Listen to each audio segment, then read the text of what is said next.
James, there's a lot of places that I haven't been. I mean, I get this, and I'm sure you get the same thing. People that know what we do come up and say, "Oh, I bet you've been everywhere," and that is so far from the truth. I mean, but if we put our experiences together, we still probably haven't seen 40, 50 or percent of the countries in the world, or There's a something. lot of everywhere out there. Yeah, yeah, as Johnny Cash says. He's been everywhere, but there's still a lot more everywhere. And it leads me to think, and reflect back at the beginning of years, kind of, all right, what is it I want to do this year? I mean, what are the things? And I'm not really kind of a goalsy kind of guy, but I do think about what places I haven't been that I want to experience. What are your bucket list trips for 2026? Well, that's easy for me, I think, because unfortunately, I've had one place at the top of my bucket list for a long, long time. So it really is very aspirational for me. I really want to go to Australia and New Zealand, and I've never been. I've been to far flung places in the world. I've flown almost that far away, but going to Japan, for example. But um, I would really love to go to Australia and New Zealand. That's on the top of my. Okay. You? Well, a place not quite so far away, but something that I have never done, and I've just missed it for whatever reason, is Argentina. I've heard so many good things about Argentina. Not the least of is their steak and their wine. I do love their wine. But just I've heard so many good things, and I haven't been there. I'm gonna make it there in 2026. I love Latin America anyhow. I love the food. I love the people. I love the culture. So I would love to go there myself. Now, later this year, I have another bucket list trip that I'm going to fulfill. I don't know about Australia and New Zealand this year, but I know I'm going to fulfill this one, which is Africa, South Africa.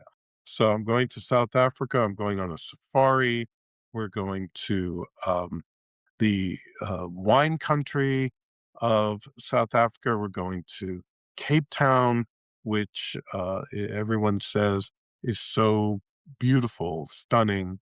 And we're also going to Kruger, the national reserve for the safari. So, really looking forward to that. One other one I'm gonna try to get in this year, and this probably have to be later in the year, is Vietnam.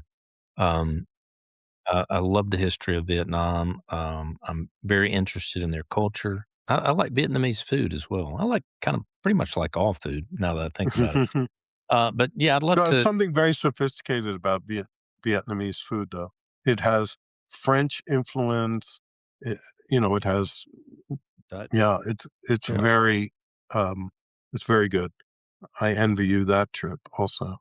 Yeah, but I think more than the food, just the people, and then also the landscape. The countryside seems to be so beautiful and spectacular. And the other thing is, from all the people, friends of mine who've been, have said it's just one of their top places to ever go. So I'd like to get there before it becomes too overdeveloped and still have a chance to get off the beaten path. Yeah. I've been to Thailand in the region, but never to Vietnam, and I would like that too. So I wonder where our listeners are thinking about going. The statistics always come back because they're based on broad numbers and large population. It's never very interesting to me to look at the top places because they don't change very much. I could tell you without even looking at the list that it's from the US, it's going to be um, Cancun, Jamaica, right? And sometimes they switch places. It's Cancun, Montego Bay, and then you've got, the UK, London, Paris, Italy. Sort of always that's the top five. And from the UK, where we have a lot of friends, it's Spain, Portugal, Greece, right? Very Dubai. popular. France, Dubai. Yes, Dubai. Now that's a place we're going to get to this year. And that's been on my bucket list too. even though I feel like it's a mirage, kind of rose out of the desert, out of nowhere, and it's very man-made. I kind of think of it as the Las Vegas of the Middle East. I'm still very curious to get there. It's a perfect analogy. It's not. It doesn't feel very genuine once you're there.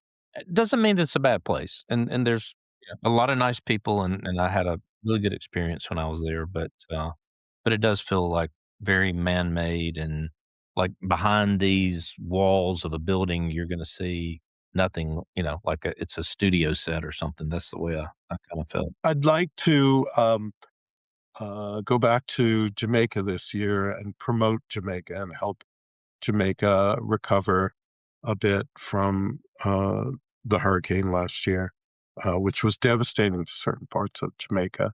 But Jamaica's open for business. The resorts are open, and I'd like to go back and show my support. And we were supposed to go, Mike and I, to St. Vincent's and the Grenadines last year, and because of the hurricane that struck the area, we had to postpone that trip. So I'm hoping we're getting that trip back on schedule for this year. That's another interesting place to go that I've never been. Yeah, I haven't been either.